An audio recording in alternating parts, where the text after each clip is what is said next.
안녕하세요. 오늘도 서연살롱을 찾아주셔서 감사합니다. 50대 한참 바쁘게 일하며 남편과 행복한 생활을 이어가고 있는 여자입니다. 살면서 최고의 복수는 내가 잘 사는 거라고 생각하며 살았는데 그런 저의 복수가 제대로 실현되었던 적이 있어요. 지금 생각하면 저의 실패한 결혼은 진작에 제 손으로 끝을 냈어야 할 정도로 엉망진창이었어요. 그리고 그 시작은 남편의 퇴직과 원인 모를 불임이었는데요. 그 전까지는 그럭저럭 남들과 비슷하게 살면서 그저 늦은 아이 소식을 손꼽아 기다릴 뿐이었죠. 하지만 무슨 이유인지 아이는 결혼 후 3년이 지나도 생기지 않았고 주변에서는 이제 고작 3년인데 조급해할 필요는 없다고 했는데 정작 남편은 무슨 큰일이라도 있는 것처럼 저를 닥달해 힘들게 했어요. 내가 곰곰이 생각을 해봤는데 산부인과에서 아무 문제가 없다고 했는데도 임신이 안 되는 건 자기가 직장 생활을 해서 그런 것 같아. 그러니까 일을 그만두는 게 어때? 요즘 사람들은 굳이 애 없어도 괜찮다고 하지만 난 그건 아니라고 생각해. 우리 사이에 애가 있어야 진정한 가족이 되는 거라고 생각하거든. 나도 당연히 생기면 감사하고 좋지. 근데 임신이라는 게 그렇게 집착한다고 되는 건 아니잖아. 그야 그렇지만 해볼 수 있는 데까지는 해야지. 그리고 회사 그만두면 자기도 좋지 않아? 집에서 편하게 쉬면서 임신할 수 있도록 몸 만들라고. 내가 배려하는 거라고. 그래도 우리가 그렇게 여유가 많은 것도 아닌데 내가 갑자기 일을 그만두면 당신 혼자 괜찮겠어? 괜찮아. 내가 부족하면 대리라도 뛰면 되지. 그러니까 자기는 내일이라도 당장 사표 내. 알겠지? 저는 남편의 말이 솔직히 불안했어요. 하지만 그때 당시 제 나이가 35을 넘어가고 있었고 산부인과에서는 저에게 당장 오늘 임신을 해도 저는 고령 임산부라고 해서 우선은 남편 말대로 아이를 갖는 건 우선으로 하기로 했어요. 하지만 1년이 지나고 3년이 지나도 임신이 되지 않았어요. 그리고 횟수가 지날수록 저는 남편 눈치를 보게 되었고 남편은 점점 저에게서 멀어지기 시작했죠. 그리고 설상가상으로 마음을 잡지 못한 남편이 40 가까이 된 나이에 회사에서 불미스러운 일로 잘리게 되었고 1년간 재취업을 하려 백방으로 뛰어다녔는데 워낙 업계가 좁다 보니 남편의 재취업은 저의 임신만큼이나 어려웠어요. 상황이 그렇다 보니 양가 어른들의 고민도 깊어졌고 어쩔 수 없는 궁여지책으로 남편에게 식당을 하자고 말했는데요. 당신이 무슨 음식 솜씨가 뛰어나다고 식당을 하재. 그리고 그럼 우리 아이 갖는 건 포기하자는 거야? 식당 일이 얼마나 바쁘고 어려운 일인지 알아? 재고 관리해야지, 손님 상대해야지, 음식 단가 맞춰야지. 난 자신 없어. 그럼 어떡해? 이렇게 있다가는 당신 퇴직금이랑 우리 적금 부어놓은 거 다 쓰고 없어질 텐데 뭐라도 해야 할 거 아니야. 아, 몰라. 어떻게 된 게 남들은 결혼하고 안정이 생겨서 일이 더 잘 된다고 하던데 난 어째 거꾸로 가는 것 같아. 아무것도 하기 싫어. 지금 그 소리 일부러 나 들으라고 하는 소리야? 그러니까 나 만나고 힘들어졌다. 뭐 그런 말이냐고. 알아들었으면 됐지 뭘 물어. 난 당분간 좀 쉬고 싶어. 할 줄 아는 건 영업일밖에 없는데. 아, 나도 지친다. 그러니까 식당을 하든 뭘 하든 혼자 해. 아니, 사람이 원래 이렇게 무책임했어? 그래놓고 나 때문이라고? 뭘 하든 같이 살 생각을 해야 하잖아. 저는 정말 속상했어요. 원래 연애할 땐 그런 사람이 아니었거든요. 물론 남자들 결혼 전엔 다 그렇다고 결혼 후가 진짜라고 하지만 저는 남편을 참 많이 좋아했기에 변해버린 남편을 보는 게 더 힘들었어요. 솔직히 그때부터는 임신도 저에겐 그다지 중요하지 않았고 당장 먹고 살아야 하니까 저는 우선 할 수 있는 일을 찾아야만 했죠. 그렇게 닥치는 대로 써주는 곳에서 일을 했어요. 식당에서 서빙도 하고 마트에서 판촉일도 했죠. 그리고 처음엔 무작정 생각했던 식당 일을 본격적으로 생각하게 됐어요. 직장을 그만두고 그래도 제가 집에서 하면서 좋아했던 일이 음식 만드는 거였거든요. 그래서 일하는 틈틈이 한식과 양식 조리사 자격증을 공부했고 2년 만에 자격증을 땄는데요. 그렇게 저는 식당을 차리기 위한 준비를 해갔어요.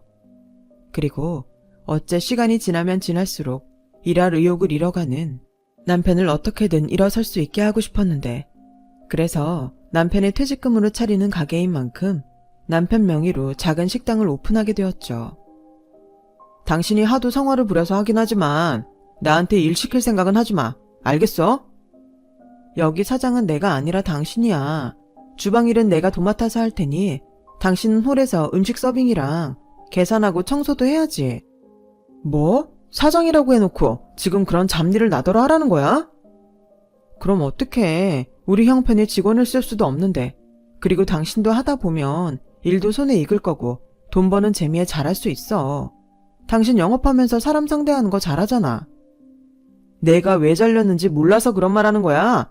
그놈의 사람 때문이잖아. 아, 몰라. 장사가 얼마나 잘 될지 모르지만 당신이 하자고 한 거니까 당신이 알아서 해. 대신 카운터에는 앉아 있을게. 참 한심하죠. 나이가 몇인데 저런 소리를 하는지. 그런데 그때는 저도 참 한심했어요. 제가 열심히 하면 남편도 따라올 거라고 생각했거든요. 그렇게 장사를 시작한 지 한 달이 지났어요. 그리고 생각보다 점심 장사도 저녁 장사도 시원치 않아 저는 당황할 수밖에 없었는데, 무슨 자신감인지 저는 식당을 시작만 하면 그래도 우리 두 식구 걱정 없이 살 정도는 될 거라고 믿었던 게 문제였어요. 제가 너무 식당을 만만하게 생각한 거였죠. 그래서 그 뒤엔 무엇이 문제인지 생각하고 또 생각했어요. 규모는 작았지만 나름 직장인들이 많이 모인 빌딩 상가라 제대로 홍보할 생각을 하지 않았는데, 그 이유인가 싶어 전단지를 만들어 뒤늦게 홍보에 열을 올렸는데, 그렇게 발로 뛰다 보니 알게 된 사실이 하나 있었어요. 기존에 있는 식당들이 맛도 맛이지만 직장인들 주머니를 생각해 가격을 많이 낮추고 있더라고요. 게다가 그런 가격인데도 반찬이며 메인 음식이 꽤 잘 나왔는데, 이러니 저희 가게는 경쟁력이 떨어질 수밖에 없었다는 사실을 알게 되었어요. 그런데요, 아무리 머리를 굴리고 계산기를 두드려도 그 가격에 그 단가는 나오지 않더군요. 무슨 요술방망이라도 있는 것도 아닐 텐데 답답하기만 하더라고요. 그리고 사람 마음이 다 그런 건지 어떻게든 장사를 해보겠다고 발을 동동거리는 저와, 반면 자기 일 아니라는 듯 카운터에서 태평하게 TV만 보는 남편을 보니 부하가 치밀었고, 그렇게 매일을 다투기만 했어요. 아니, 난 속이 타서 죽겠는데 어떻게 자기는 TV만 보고 있어? 왜 가만히 있는 나한테 시비야? 그러게 내가 식당 아무나 하는 거 아니라고 했잖아. 지금이라도 보증금이라도 챙기게 접어. 접자고? 그럼 무슨 대책이라도 있어? 당신이 다시 어디 취직이라도 할 거냐고. 너 말 이상하게 한다. 지금 나더러 돈 못 벌어온다고 바가지 긁는 거야? 벌 생각도 없으면서 무책임한 소리나 하니까 그렇지. 그래놓고 나더러 애를 가지라고? 지금은 애가 없는 게 천만 다행이야. 너 말 잘했다. 만약에 우리 사이에 애가 있었다면 나도 이렇게 손 놓고 있지는 않았을 거야. 애 생각해서 무슨 일이라도 했겠지. 근데 지금은 그럴 이유가 없잖아. 내가 널 위해서 밖에서 쎄 빠지게 일해야 해? 저는 그 순간 남편에 대해 갖고 있던 모든 감정을 내려놓았어요. 그래도 남편이라고 측은하게 생각했던 마음이 많았는데 그런 마음조차 아깝다는 생각이 들더라고요. 그래서 어쩔 수 없이 저는 얼굴에 철판을 깔고 동네에서 장사가 제일 잘 된다는 식당을 무작정 찾아갔어요. 그리고 다짜고짜 무릎을 꿇고 도와달라고 사정을 했어요. 어머, 이봐요. 지금 남의 식당에서 뭐 하는 거예요? 포자하니 새로 오픈한 식당 주인 같은데 이건 아니지. 경찰에 영업방해로 신고하기 전에 나가요. 제발 도와주세요. 저 식당 문 닫으면 길바닥에 나 앉아야 해요. 저한테는 지금 식당에 유일하게 목구멍에 풀칠할 수 있는 희망이에요. 아니, 희망이나 마나 왜 그런 소리를 여기서 하냐고요. 나하고 무슨 상관이라고. 그리고 염치가 있어야지. 나 이 동네에서만 20년 넘었는데 그런 내 노하우를 식당 연지 한 달밖에 안 된 당신한테 알려줄 것 같아요? 그러다 손님 뺏기면 누구 손인데? 정말 죄송합니다. 저도 오죽절박하면 여기까지 와서 이런 부탁을 하겠어요. 저 그냥 남편이랑 둘이 먹고 살 만큼만 벌면 돼요. 욕심 없어요. 와서 일 거들라고 하면 매일 와서 일도 거들게요. 뭐든 할 테니 제발 제가 어떻게 하면 좋을지 알려주세요. 제발 부탁입니다. 거참 끈질기네. 어차피 내가 그쪽한테 뭘 알려줘도 이미 여긴 단골이 다 형성돼서 다른 업체 끌어들이지 않는 한 아줌마 가게는 힘들어요. 장사를 하려면 충분히 알아보고 덤벼야지. 그리고 이건 먼저 식당 한 사람이라 말해주는 충고인데 물가는 오르지만 여기 음식값은 못 올리는 게 여기 바닥이에요. 그 가격에 음식 단가랑 똑같은 맛 유지하려면 얼마나 어려운지 알아요? 어설프게 여기서 이러지 말고 빨리 나가요. 다음에 또 찾아오면 그때는 소금 한 바가지 뿌릴 테니 그럴 줄 알아요. 그 동네에서 장사가 가장 잘 된다는 식당 주인분은 참 무섭고 냉정했어요. 하지만 입장을 바꿔 생각하면 그 주인분의 행동은 너무나도 당연하다고 생각했고 절박한 저는 그 뒤로 매일 그 식당을 찾아갔어요. 소금 바가지를 맞아도 어쩔 수 없다고 각오했죠. 그렇게 보름 넘게 매일 그 식당에 출근 도장을 찍었어요. 처음엔 저를 내쫓기 바빴던 사장님도 이내 지쳤는지 돈 내고 점심을 먹겠다는 저를 말리지 않았고 저는 그곳에 저렴하면서도 맛있는 음식들을 종류별로 먹어보며 그저 감탄만 할 수밖에 없었는데 어느 날은 울컥 눈물이 터져 나왔어요. 아무리 노하우를 배운다고 해도 이 가격에 이 맛은 죽었다 깨도 못 만들겠다는 생각이 들었어요. 그리고 남편까지 협조하지 않는데 무슨 용기로 덜컥 식당을 차렸는지 그제야 저의 현실이 얼마나 무섭고 냉혹한지 알겠더라고요. 아니, 왜 밥 먹다가 울어요? 나 참, 살다 당신 같은 사람은 처음이네요. 사장님, 음식이 전부 다 맛있어요. 먹어보니까 알겠더라고요. 사장님이 그동안 얼마나 노력하셨는지. 죄송해요. 알아주니 고맙기는 한데 그래서 식당 접으려고요? 글쎄요. 하루하루 손해를 보는 실정인데 문 닫는 것도 손해라 어떻게 해야 할지 모르겠어요. 남편은 뭐래요? 오가다가 보니까 식당에 남편도 있던데? 그 사람은 제 탓만 해요. 제가 지푸라기라도 잡는 심정으로 하자고 한 거라서요. 내일 새벽 5시에 나 장 보러 가는데 같이 갑시다. 내가 다른 건 못 해주고 식재료 거래하는 곳은 알려줄게요. 다른 곳보다는 재료도 신선하고 쌀 테니 도움이 될 거예요. 그리고 이거 받아요. 그거 보면 단가 맞춰서 음식 합정하는 데 도움이 될 거예요. 정말 이거 저 주셔도 돼요? 아무리 맛있어도 가격이 맞지 않으면 사람들이 오지 않으니까. 내가 음식 맛까지는 알려줄 수 없지만 거기까지는 내가 해줄 수 있어요. 그리고 점심때 가끔 자리 없어서 다른 곳에 가야 하는 업체 손님이 생기거든요. 그러면 내 그쪽에 가라고 말할 테니 나 망신당하지 않게 잘해요. 알겠죠? 사장님 너무 감사합니다. 정말 앞이 막막했는데 정말 고맙습니다. 이 은혜를 어떻게 갚아야 하죠? 아직 뭐 하나 제대로 한 것도 없으면서 무슨 은혜. 됐고 나 이렇게 사람 도와준 거 처음이니까 후회 안 하게 잘해요. 예전에 나 젊었을 때 보는 것 같아서 큰맘 먹고 도와주는 거니까. 그렇게 저는 식당 사장님에게 큰 도움을 받았어요. 아무래도 절실했던 저의 마음이 사장님을 움직이게 한 것 같았죠. 그리고 그 순간은 저에게 로또 1등이 부럽지 않았어요. 그만큼 사장님이 알려준 식재료 거래처와 장부는 저를 다시 일어설 수 있게 했고 저는 생각에 생각을 거듭한 끝에 다른 식당과 차별적인 영업으로 배달을 생각하게 됐어요. 생각보다 점심시간에 밖에 나와서 식사를 할 수 없는 사람들이 제법 있다는 말을 들었거든요. 규모가 있는 공장 같은 곳은 그래서 자체적으로 한밥집 같은 운영을 한다고 했지만 규모가 작은 곳은 도시락이나 출근길에 빵이나 편의점 도시락 같은 것을 사간다는 누군가의 하소연을 들은 것이 그 이유였어요. 하지만 남편과 둘이 식당을 운영하는 저희 가게는 어쩔 수 없이 남편이 배달을 해야 하는 실정이었는데 제 말을 들은 남편은 정색을 하며 싫다고 하더군요. 보자보자니까 이젠 배달까지 하라고? 미쳤어? 그러다 오토바이 타다 사고라도 나면 그땐 어떻게 책임지려고 그래? 그러지 말고 배달 직원을 뽑든가 그것도 아니면 대행 불러. 나도 그러면 좋지. 근데 문제는 돈이잖아. 인건비 줄여보려고 그러는 거 정말 몰라서 그래? 그리고 이제 좀 손님들도 오고 그러는데 당신은 뭐라도 더 해야겠다는 생각이 없어?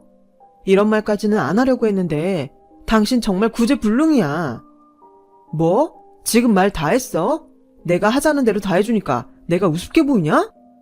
우습게만 보이겠어? 한심하다고. 나 혼자 살자고 하는 게 아닌데 뭘 그렇게 빼. 계속 이럴 거면 차라리 이혼해.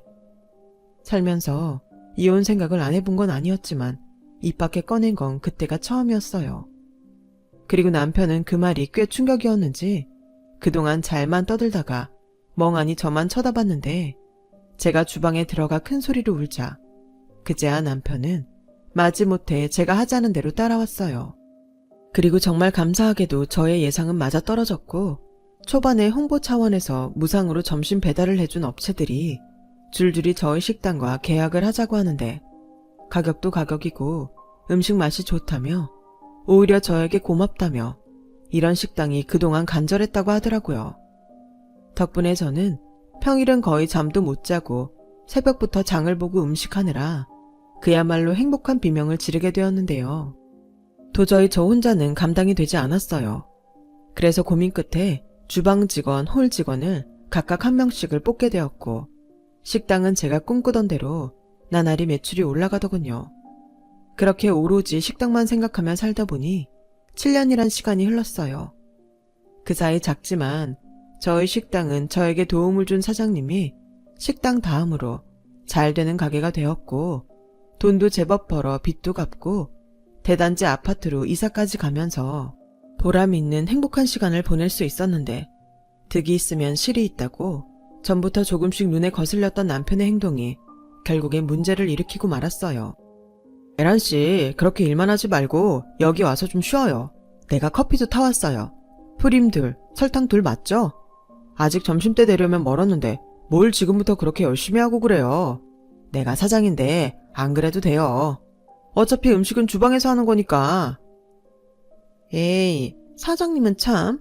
저 그러다 사모님한테 걸리면 또 혼나요. 저번에도 주신 커피 마시다가 얼마나 혼났다고요. 뭐라고요? 그런 일이 있었어요? 이 사람이 정말 안 되겠네. 요즘이 어떤 세상인데. 요즘은 직원이 왕인 것도 모르나? 하기사, 주구장창 음식만 만드는 무식한 여자가 뭘 알겠어요. 아유, 내 신세야. 사장님, 그만하세요. 그리고 농담이 아니고 정말로 제가 봐도 사장님이 좀 아깝기는 해요. 어쩌다가 사모님 같은 억척스런 여자를 만났어요? 여자가 봐도 너무 매력 없는데. 그러게요. 내 눈이 삐었죠. 이렇게 예쁜 에란씨 같은 여자를 만났으면 얼마나 좋았을까요? 사장님도 참, 지금 저 꼬시는 거예요? 꼬시면 넘어오긴 하고요. 그럼 내가 100번 1000번이라도 꼬시지. 그리고 우리 집 마누라가 하는 소리 귀담아 들을 필요 없어요. 눈치 볼 것도 없고. 내가 사장인데 지가 뭐라고 우리 에란씨한테 그래? 정말요? 그럼 저 월급 좀 올려주시면 안 돼요? 요즘 물가가 얼마나 비싼데 제가 받는 월급 갖고서는 너무 빠듯해요. 다 먹고 살려고 하는 일인데 이러다간 월급 더 많이 주는 곳으로 옮겨야 할 수도 있어요. 뭐라고요? 에이, 그럼 안 되지. 내가 당장 오늘부터 월급 올려줄 테니까 그런 무서운 말 하지 말아요. 얼마가 필요해? 나한테 말만 해. 나 돈 많은 거 알지? 정말 한심해서 제 귀가 다 썩는 줄 알았어요. 그리고 곧장 양손 무겁게 장을 봐서 가게 안으로 들어갔는데 그러자 문제의 직원인 에란 씨가 제 눈치를 보고 자리에서 일어났어요. 잘 논다. 점심때 맞추려면 얼마나 바쁜데 지금 둘이 뭐해? 그리고 내가 밖에서 다 들었는데 누구 마음대로 월급을 올려줘? 에란 씨 하는 일이 뭐가 있는데? 올려주려면 주방에서 일하는 이모님 월급을 올려줘야지. 에란 씨, 내가 전에도 경고했죠? 여긴 술집이 아니고 식당이에요. 꼬리를 치려면 다른 데 가서 해요. 난 지금 당장 에란 씨가 그만둬도 아쉬울 게 없으니까. 사장님, 사모님 좀 알려주세요. 괜찮아요. 나만 믿어요. 당신 지금 뭐 하는 거야? 당신이 뭔데 우리 에란 씨한테 술집 가서 꼬리 치라고 해. 잊었나 본데 여기 명의는 내 거야. 내가 사장이라고. 나 참 기가 막혀서 내가 그렇게 발 동동거리면서 같이 하자고. 당신이 사장이니까 책임감을 갖고 하자고 할 땐 딴소리 하더니 이젠 돈 좀 버니까 당신이 여기 사장이야? 제발 염치 좀 챙겨라. 마누라 새벽부터 고생하는데 사장이고 남편이라는 당신은 맨날 뭐 하는데? 카운터에서 돈이나 받고 종업원이랑 바람필 국리나 하냐? 부끄러운 줄 알아라. 둘 다 내 가게에서 쫓겨나기 싫으면 알아서 해. 알겠어? 에란 씨는 가게에 들어온 지 이제 겨우 한 달이 넘은 저보다 6살이 어린 종업원이었어요. 옷차림도 화장도 첫인상이 참 별로였는데 이혼하고 홀어머니와 함께 힘들게 살고 있다고 하도 사정을 해서 받아준 것이 이렇게 제 발등을 찍을 줄은 몰랐죠. 그날 이후 에란 씨는 믿는 구석이 있다는 듯 식당을 그만뒀어요. 그리고 에란 씨가 그만둔 뒤 남편은 사장인 자기 체면을 구겼다며 더 이상 식당에 나가지 않을 테니 저에게 알아서 하라고 했는데 애도 아니고 유치해서 알았다고 했네요. 그러면서 드는 생각이 남편 체면 살려주려고 식당이며 아파트, 자동차까지 죄다 남편 명의로 해줬는데 그거 믿고 나대는 것 같아서 명의를 바꿔야겠다고 생각했어요. 하지만 워낙 하루 24시간이 바빴던 저는 남편과 에란 씨의 부재로 더욱 정신이 없었고 직원을 뽑기까지 정말 힘들었는데 그렇게 사람 2명을 더 뽑고 나서 좀 여유가 찾아오나 싶더니 남편이 식당으로 들어왔어요. 뭐야, 이제 여기 안 나오겠다며. 내가 가만히 참으려고 하니까 너무 억울해서 왔다. 이 식당이 잘 되는 게 당신은 전부 당신 덕인 것 같지? 근데 아니야. 나는 뭐 놀았어? 놀았잖아. 당신이 뭘 했는데 사사건건 내가 하자는 건 전부 싫다고 하면서 핸드폰 게임이나 하고 TV만 봤잖아. 이거 왜 이래? 내가 배달했잖아. 오토바이 운전 얼마나 무서운 줄 알아? 내가 이 가게 목숨 걸고 살렸다고. 뭐? 뭘 걸어? 정말 말을 말자. 어차피 에란 씨 여기 그만뒀고 사람도 새로 뽑았어. 그리고 앞으로는 절대 젊은 여자는 뽑지 않을 거니까 그런 줄 알아. 내가 정말 다른 사람 보기 창피해서 못 살겠다. 그래, 나도 마찬가지야. 그러니까 이만 당신이 나가. 뭐? 지금 뭐라고 했어? 여기 내 가게잖아. 잊었어? 내 퇴직금으로 차린 내 가게. 그러니까 좋게 말할 때 이혼 서류에 도장 찍고 나가. 나는 이제부터 에란이랑 새 인생 살 거니까. 결국 둘이 작정을 하고 날 내보내겠다는 거야? 웃기고 있어. 내가 왜? 나는 절대 그럴 수 없어. 내가 이 가게를 어떻게 꾸렸는데? 법대로 해. 난 하나도 무섭지 않으니까. 그리고 에란 씨도 그래. 다 늙은 유부남 꼬셔서 팔자 고칠 생각인가 본데 내가 둘이 쌍으로 엿먹여줄 테니까 그런 줄 알아. 지금도 봐. 무능한 당신 믿고 여기 나타나지도 않잖아? 누가 무능해. 그리고 우리 에란이가 뭐가 무서워서 내 뒤에 숨어. 에란아, 들어와. 얘기 다 끝났어. 그리고 인사해. 새 안주인이 직원들한테 정식으로 인사해야지.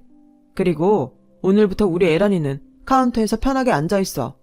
홀몸도 아닌데 무리하면 절대 안 되지. 누군 몇 년 동안 준비해도 안 되는 임신을 우리 에란이는 한 달 만에 애를 가졌다고. 오빠, 창피하게 무슨 그런 말을 해요. 그리고 사모님 나가면 음식은 누가 해요? 무슨 걱정이야. 주방 이모님 있는데. 우리 에란이는 이젠 아무 걱정하지 말고 행복하게 살 생각만 해. 내 앞으로 차도 있고 아파트도 있는 거 알지? 내가 빨리 정리해서 우리 에란이 정식 사모님 만들어줄 테니까 오빠만 믿어. 자, 들었지? 그러니까 억척스럽고 애도 못 갖는 당신은 내 인생에서 꺼져. 저는 남편의 독한 말보다 에란 씨가 임신을 했다는 것이 더 충격적이었어요. 그리고 에란 씨는 아직 나오지도 않은 자신의 배를 쓰다듬으며 저를 꼴 좋다는 듯 쳐다보는데 상황이 상황인 만큼 저는 이성줄을 놓고 말았어요. 저의 피와 땀으로 만든 식당을 제 손으로 때려 부셔버린 건 물론이고 이 모든 문제의 원인인 남편을 봐줄 수 없어서 남편 얼굴에도 한껏 손을 올려붙였죠. 그리고 그런 남편과 노란한 그 여자도 가만둘 수 없어 있는 힘껏 머리채를 잡았는데 그러자 남편 눈이 돌더군요. 뭐 하는 짓이야. 임신한 사람한테 어디 감히 손을 대. 미쳤어. 그래, 미쳤다. 이런 상황에서 안 미치면 그게 사람이냐? 어떻게 당신이 나한테 이럴 수가 있어. 이거 내가 좋게 끝내려고 했는데 안 되겠네. 이봐들. 이 여자 이제 우리 식당이랑 아무 상관없는 사람이니까 밖으로 끌어내요. 내 말 안 듣는 사람은 내일부터 우리 식당에 오지 않는 걸로 할 테니 그렇게 알고. 남편은 제 손으로 뽑은 직원들에게 으름장을 놓듯 말했어요. 그러자 난처한 듯 직원들이 눈치를 살폈고 결국 저에게 죄송하다고 말을 하더니 이내 저를 식당 밖으로 끌고 나갔는데요. 정말 순식간에 일어난 일에 저는 억울하다 못해 실성한 듯 미친 사람처럼 웃고 말았고 어디서 소식을 들으셨는지 예전 저에게 도움을 줬던 사장님이 한 걸음에 뛰어와 저를 일으키며 식당 문 앞에서 큰 소리로 남편에게 욕을 한 바가지 쏟아내셨어요. 감사하긴 했지만 그런다고 달라질 건 아무것도 없었죠. 그렇게 저는 바보처럼 모든 걸 뺏기고 긴 이혼 소송에 들어갔어요. 이혼을 할 때 하더라도 제 몫은 챙겨 나와야겠다는 생각밖에 없었으니까요. 하지만 믿었던 법도 완전한 저의 편은 아니었어요. 그 많은 재산을 거의 저 혼자 벌다시피 했는데 법으론 명의가 참 중요하더라고요. 결국 저는 재산 분할과 위자료를 모두 포함해 1억을 남편에게 받았어요. 저는 다 필요 없고 그 식당만이라도 넘겨받길 원했는데 남편이 바보가 아닌 이상 절대 식당을 내어줄 리가 없었죠. 그렇게 저는 시리에 빠지고 말았어요. 열심히 살아봤자 뭐하나 그런 생각이 들었거든요. 그리고 삶의 의욕마저 잃어 먹지도 못하고 잠도 자지 못했는데요. 모든 것이 저에겐 지옥 같은 생활이었어요. 그 사이 남편은 저와는 무관하게 계속 식당 운영을 이어갔고 저를 도와주신 사장님이 저 대신 복수를 하겠다며 소개해준 식자재 업체에 물건을 주지 말라고 하셨다는데 남편이 언제 그쪽 사장과 친분을 쌓았는지 그쪽에서 자기 장사하는 건데 그럴 수 없다고 했나 봐요. 그리고 설상가상으로 저의 이혼에 충격을 받은 친정 부모님은 병원 신세까지 지면서 상황이 더 악화되었죠. 그렇게 궁지에 몰리니 나만 없으면 모든 것이 다 해결될 것 같은 바보 같은 생각이 들었어요.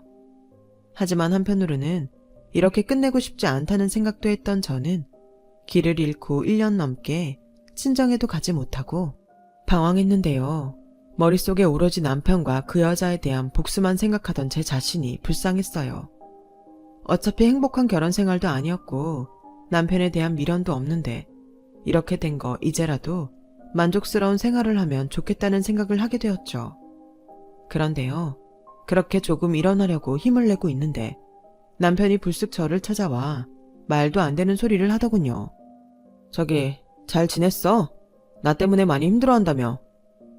그래서 뭐 확인하고 싶어서 여기까지 왔니? 다 뺏어놓고 어떻게 지내나 궁금해? 그런 거 아니야. 그리고 나도 엄청 고민하다 힘들게 왔어. 그게 말이지 우리 식당이 요즘 좀 곤란해졌어. 자기가 식당을 나가고 주방 이모님이 나랑 일 안 한다고 바로 그만두셨거든.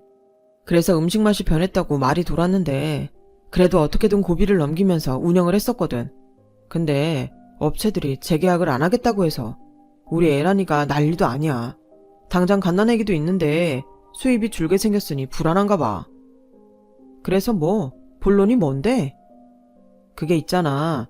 당신이 우리 식당 주방일 좀 해주면 안 돼? 내가 이렇게 부탁할게. 월급도 넉넉하게 챙겨주고 애란이 보는 거 힘들면 식당에 나오지 말라고 할게. 어차피 애 보느라 식당에 나오지도 않아. 제발 부탁이야. 나 좀 살려줘. 정말 웃긴다. 여기까지 왔다는 건 식당이 거의 망하기 일보 직전 같은데 내가 왜? 원래 알긴 했지만 당신 참 뻔뻔하다. 그리고 얼마나 머리가 안 돌면 그런 말을 나한테 해? 내가 그래 월급 많이 주면 할게 라고 말할 것 같았니? 막말로 자기도 지금 힘들잖아. 당신도 벌고 나도 벌고 우리 서로 윈윈하자는 건데. 윈윈 같은 소리 하네. 꺼져. 너야말로 내 인생에서 제발 꺼져. 사람이 참 간사하죠. 남편이 힘들어하는 모습을 보니 저는 전에 없던 의욕이 생겼어요. 그리고 보란듯이 잘 살겠다는 각오를 다지게 됐고 저는 고민 끝에 할 줄 아는 건 음식 만드는 일뿐이라 이번엔 한식이 아닌 양식을 처음부터 차근차근 하고 싶었어요. 그래서 프렌치 레스토랑에서 밑바닥부터 일을 시작했는데 처음엔 나이도 많고 경험도 없는 저를 쓰려는 사람이 없어 힘들었지만 이번에도 간절한 저의 마음이 저의 살 길을 열어주었죠. 그리고 뜻밖의 인연도 만나게 되었어요. 제가 늦은 나이만큼 일에 대한 욕심이 많다 보니 그걸 좋게 본 제 또래의 오너 셰프님이 저에게 조금씩 관심을 보이기 시작했거든요. 하지만 남자라면 치를 떨었던 저는 알면서도 셰프님의 마음을 외면했고, 나중엔 서로 껄끄러워지면 안 될 것 같아 기회를 틈타 제가 겪은 최악의 결혼 생활을 모두 털어놓게 되었어요. 남자에 대한 기대도 없고 한 번 당한 배신이 트라우마가 되어 더는 누구도 만나고 싶지 않다고요. 저는 일만 열심히 하고 싶다고 말했는데 제 말을 모두 들은 셰프님은 그저 알겠다고 하셨어요. 그리고는 걱정했던 것과 달리 예전처럼 저를 똑같이 대해주셨는데, 제가 하나라도 더 배우고 싶어 한다는 걸 아는 셰프님이 먼저 퇴근 후 재료 손질과 음식 만드는 법 등을 차근차근 알려주셨어요. 참 고맙기도 하고 또 죄송하기도 했던 순간이라 저도 모르게 툭 하고 어떤 말이 나갔는데, 그 말이 불러온 파장은 제 인생을 조금씩 바꿔놓았어요. 저기 셰프님, 궁금한 게 있어요. 뭔가요? 제가 처음 여기에서 일하고 싶다고 할 때 저 왜 뽑아주셨어요? 다른 가게들은 제가 나이도 많고 경험도 없어서 안 된다고 했는데. 간절해 보였어요. 그리고 명선 씨가 참 일을 좋아하는 사람같이 보였고요. 제가 이래봬도 사람을 잘 봐요. 아, 그러셨구나. 고맙습니다. 이 말을 언젠가 꼭 하고 싶었어요. 그리고 죄송해요. 좋으신 분이라는 거 알아요. 저에겐 차고 넘치는 그런 분이신데. 오늘은 참 이상하네요. 원래 명선 씨가 말이 잘 없는데. 아, 죄송해요.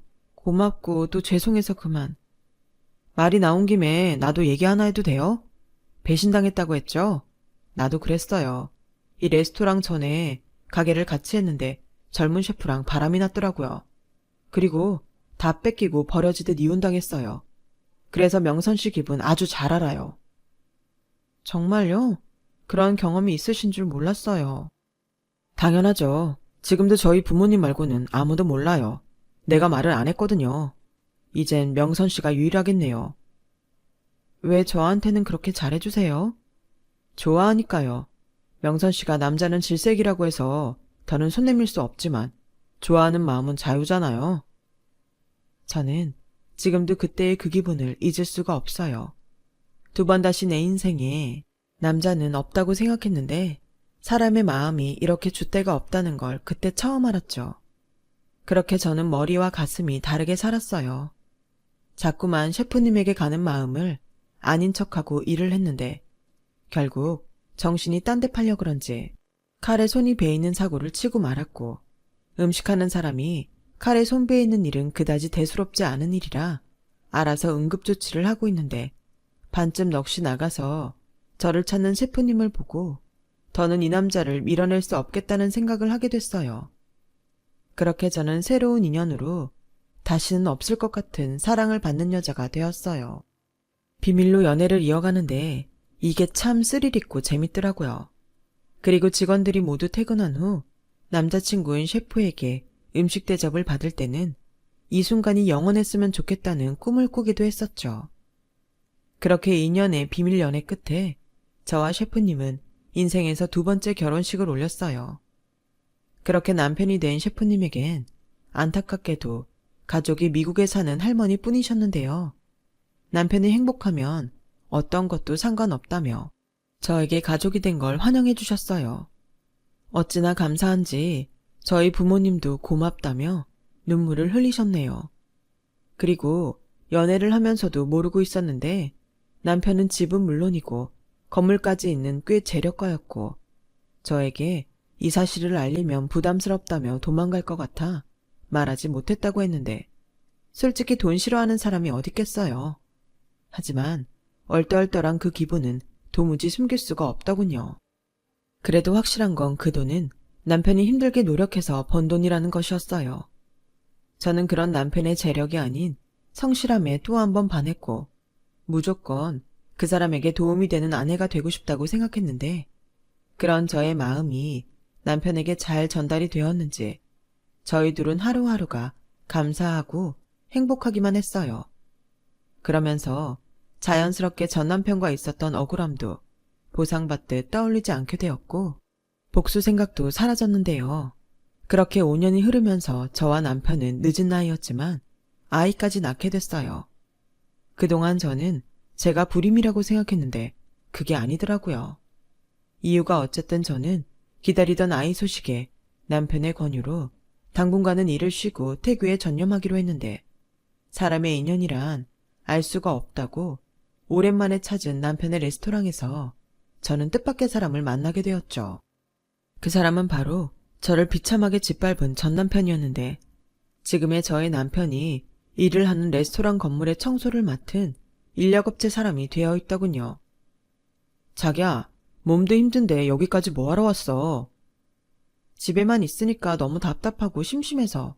나도 주방에서 일하면 안 돼? 에이, 지금 입덧 때문에 힘들잖아. 주방은 절대 안 돼. 그럼 나 다른 거라도 할게. 자기한테 도움이 되고 싶어. 뭐야, 자기는 그냥 존재만으로 나한테 도움이 되는 거 정말 몰라? 근데 청소하시는 분 바뀌었네? 먼저 해주시던 분이 퇴직하게 되셨나 봐. 연세도 있으셔서 걱정이었는데 잘 됐지. 저분은 오신 지 얼마 안 됐는데 그럭저럭 일은 잘하셔. 순간 저는 전 남편과 눈이 마주쳤어요.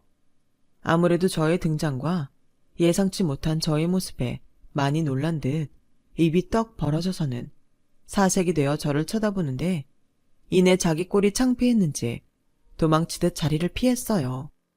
그도 그럴 게 저는 남편이 챙겨주는 명품 옷에 명품 가방을 들고 있었지만 전 남편이란 사람은 초라한 청소부 옷차림에 마대자루를 쥐고 있었으니 어찌 보면 자리를 피하고 싶은 마음은 당연한 거였죠. 그런데요, 너무 황급하게 도망을 가서인지 전 남편은 그만 자기가 들고 있는 마대자루를 밟아 미끄러졌는데 하필이면 바로 앞이 계단이라 요란한 소리를 내며 구르는 사고가 나고 말았어요. 그 소리에 놀란 남편과 저는 황당하게도 전 남편을 데리고 병원을 찾았고 그 사람의 가족인 상간녀 에란 씨에게 연락을 하게 되었죠. 상황이 이렇게 되니장 더는 말하지 않는 것도 웃긴 것 같아서 저는 남편에게 전 남편의 정체를 알리게 됐어요. 그러자 깜짝 놀란 남편은 한동안 아무 말도 없었는데 그 사이 아직 어린 남자아이를 안고 달려온 에란 씨가 저를 보고 귀신이라도 본 듯 놀라더라고요. 남편이 먼저 그 여자에게 다가가더군요. 저희 아내한테 얘기 다 들었어요. 전 남편이 청소일을 할 줄은 생각도 못한 일이라 저희 건물 청소일을 맡기게 됐네요. 피차 서로 얼굴 보기 불편할 테니 제가 업체의 말에 근무지를 바꾸도록 하겠습니다. 오늘 병원비는 제가 부담할게요. 골절이 의심된다고 하니 한동안은 고생을 하실 것 같습니다. 그럼 저희는 바빠서 이만 가볼게요. 가자 자기야. 홀몸도 아닌데 자기도 오늘 너무 무리했어. 아니야. 괜찮아. 그리고 오랜만이에요, 에란씨. 그 애가 그때 뱃속에 그 애인가 봐요. 나는 보다시피 덕분에 잘 살고 있어요. 이제 더는 원망하지 않으니까. 부디 저 사람이랑 행복하길 바래요. 지금 뭐 하는 거예요? 사람 놀리는 거예요? 보자하니 남자 잘 만나서 신세 고친 것 같은데 잘난 척 그만해요. 누군 저런 남자 만나고 싶어 만났나? 아, 짜증나. 왜요? 그렇게 좋다고 다 뺏어갈 땐 언제고. 아무튼 그땐 나도 참 분하고 억울했는데 저런 쓰레기 같은 남자 기꺼이 데려가줘서 정말 고마워요. 그리고 이건 정말 노파심에 하는 말인데 그 아이, 저 사람 아이 맞긴 하죠. 난 여태 내가 불임이라고 생각했는데 아니라는 걸 최근에 알아서요. 기분 나빴다면 미안해요. 이만 가볼게요. 며칠 동안은 일하긴 힘들다고 하는데 옆에서 간호 잘해줘요. 저는 그렇게 보란듯이 말하고 남편이 기다리는 지하 주차장으로 갔어요. 그리고 남편은 뭘 하느라 늦었냐고 묻긴 했지만 서로 이야기로 풀 것이 있어 그랬다고 하니 더는 묻지 않더라고요. 그리고 돌아가는 내내 저의 손을 꼭 잡아줬는데 이런 말 정말 웃기는 거 알지만 저도 남편도 제가 이혼했다는 사실이 그 순간은 얼마나 다행인지 모르겠더라고요. 이렇게 행복한 순간이 제 인생에 있을 거라는 걸 누가 알 수 있었겠어요. 그날 이후 저는 원래도 남편에게 잘하는 아내가 되고 싶었어요. 더욱 발전해서 남편에게 어울리는 사람이 되고 싶다는 꿈을 갖게 됐고요.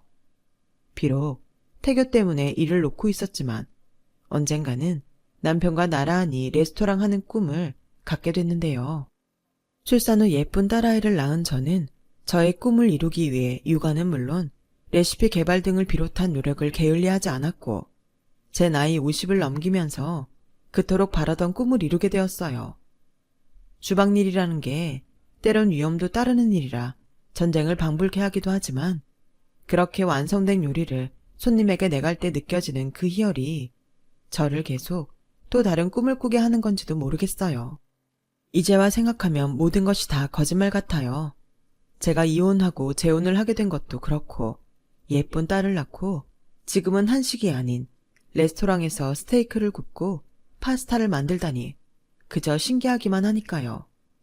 그리고 그런 행복에 감사함을 느끼다 보면 어느새 제 인생을 기적처럼 바꿔준 남편이 제 옆에 있다는 것에 새삼 눈물이 날 정도인데요. 간절히 바라건대 늦게 만난 저의 운명과 제가 건강하고 오랫동안 행복할 수 있길 바랄 뿐입니다. 이젠 다시 만날 일이 없길 바라는 전 남편과 상간녀가 제가 모르는 지옥에서 자신들이 저지른 잘못을 뼈저리게 느끼고 후회했으면 좋겠어요. 모든 일엔 인과응보가 따르는 법이라는 걸 이번 기회에 제대로 배울 수 있었으면 해요. 항상 건강하시고 좋은 인연들과 즐겁고 행복한 매일이 되시길 진심으로 기도할게요. 고맙습니다. 여러분, 사연 댓글에 응원과 현명한 조언 부탁드려요. 좋아요와 구독은 저에게 큰 힘이 됩니다. 오늘도 좋은 일 가득하세요.